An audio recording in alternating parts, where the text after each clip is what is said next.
สะออนอำนาจจะเรื่องงามงอนถ้าเจ้าลงพรหิตาตั้งใจถ้าหากใดน้องมาเป็นไทยอยู่ทางเวียงจันทน์ทิ้งศพของมันสาวอีสานจะเอาเท่าใด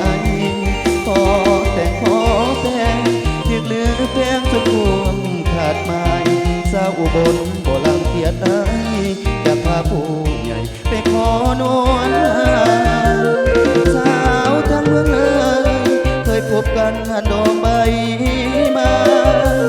ร่วมอธิษฐานให้สมมักสมดังใจหวังถ้าที่สมหาจงสลากหัวใจ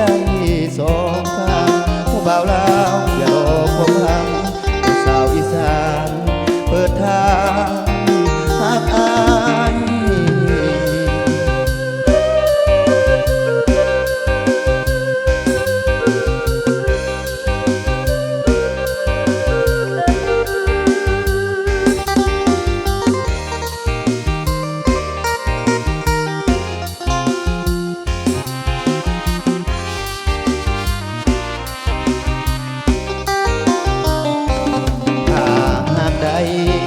น้องเป็นไทยอยู่ทางเวียงจันทน์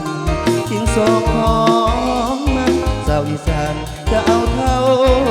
ใดขอแต่งอีกหรือแพงจนพวงขาดไม้สาวอุบลบ่ลังเกียจอาย